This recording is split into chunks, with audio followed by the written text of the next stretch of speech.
Just kidding. Hello, America. My name is Ethan. Who cut the cheese? I'm Allison.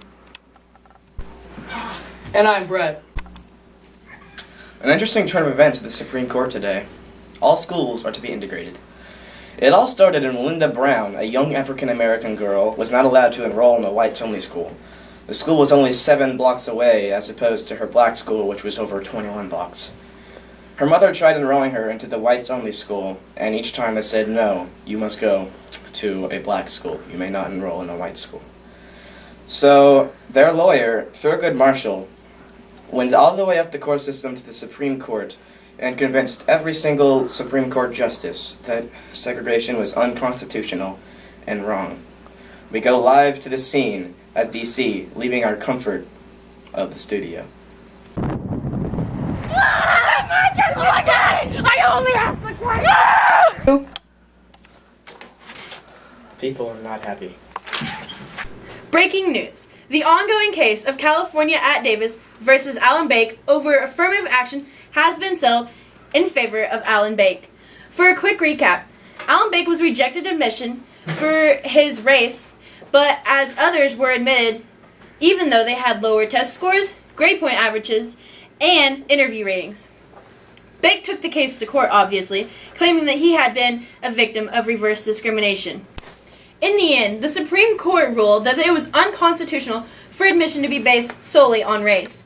They did, however, say that if schools wished to create a more diverse body, they could do so while treating white applicants fairly. Here we have, live at the studio, Mr. Alan Bake. Oh man. Where am I? Who are you? Hello, Alan. You have been brought here today for the court case of Bake versus the California University. Well, that was interesting. What? That was 34 years ago. I knew someone was getting suspicious with my taxi driver, so we're going to McDonald's! What are you doing? Yes, that was Alan Bake. He was a man. Well, the words have stopped rolling on the screen, so... We have another case this morning. William Marbury versus James Madison. Marbury was sent on a commission that was not delivered. James Madison was sent to deliver this commission, but he refused to take it. The Chief Justice found this illegal. Nonetheless, the court was stopped short, forcing Madison to hand over the commission. Marbury said the court was unconstitutional and was denied. About 3 days ago, the French finally sold us the Louisiana Territory. For $50 million, that's less than 3 cents per acre for this fine specimen. The territory is 850 square feet. Jefferson felt that France should be out of our presence and that we needed access to the Mississippi River. And this is what the meeting probably looked like. Hello, Mr. Jefferson. I think we should buy the Louisiana Territory from France. Yes, indeed. What do you think? We've all heard the Dred Scott case. His case is finally coming to court after 10 years before his last trial. A summary of his case is this. Peter Blow and Scott would travel the state together. They went to places such as Missouri and Alabama. Then shortly after, Blow died and Scott went with an army surgeon named John Emerson. They also traveled through free states and went through many free states.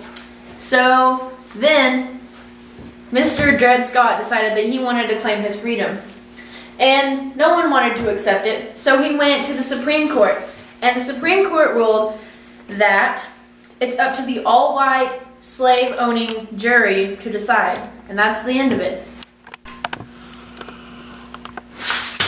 So today we are discussing the differences between the Department of Defense and the Cabinet.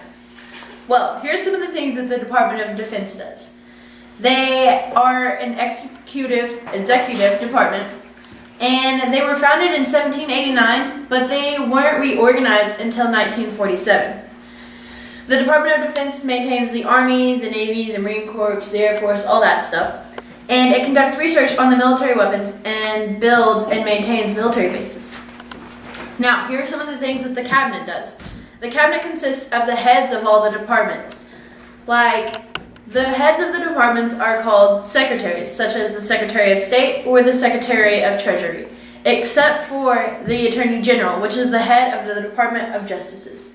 Now, those are the differences between the two.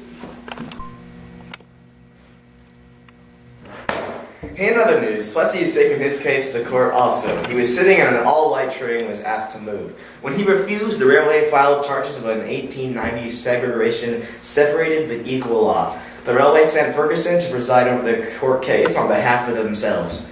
This case was settled as Plessy being guilty, and he is now starting a petition of writs and prohibition. Investigations are going on in Libya whether or not the Obama administration denied the ambassador more security before the U.S. Embassy in Benghazi was attacked. Ambassador Christopher Stevens and 3 of his staff were killed by Islamic militias on 9/11, or September 11th. It has now been reported that the CIA actually did report within 24 hours of the attack that it was not a mob attack, but rather an organized militia operation. Hillary Clinton is using the excuse called the fog of war. Cool.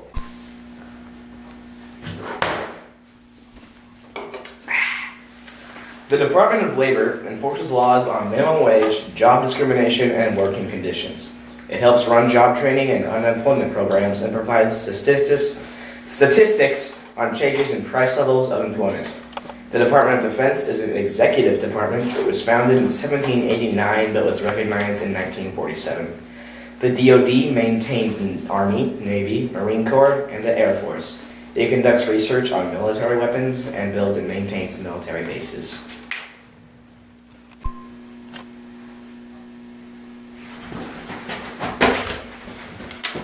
The U.S. Supreme Court is questioning the affirmative action used by the University of Texas in the case involving Abigail Fisher, who says the university denied her admission because she was white.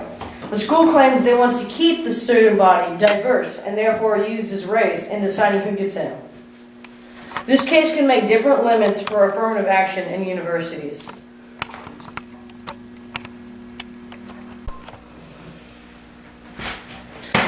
We've got more breaking news, America. 5 burglars were discovered on the Watergate complex, where the Democratic National Convention was held.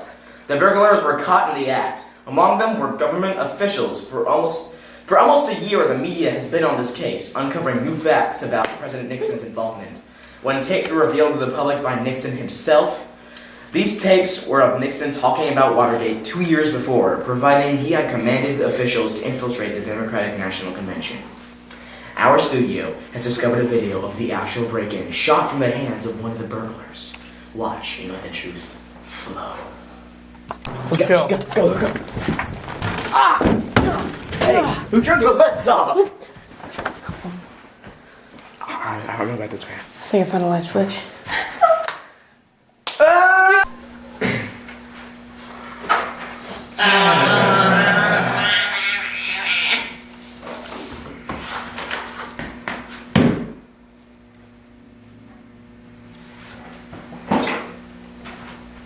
Hey, how's your husband not doing? Good. Okay.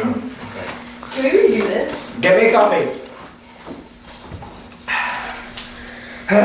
More breaking news, America. This has to do with the Watergate case. In U.S. versus Nixon, it is widely known that Nixon had tapes that proved he was part of the Watergate scandal, but would not give them up. The question was if one branch of government could keep secrets like this and refrain from giving up its secrets. In the end, the court ruled that it was unconstitutional, and that Nixon had to give up the tapes. His impeachment was certain, so before he was impeached, President Nixon resigned from the office of President of the United States of America. To help our viewers better understand the case and movies being made out of it, here is a small part of the movie's trailer. Give me the truth! You don't have to answer that. No, I want to.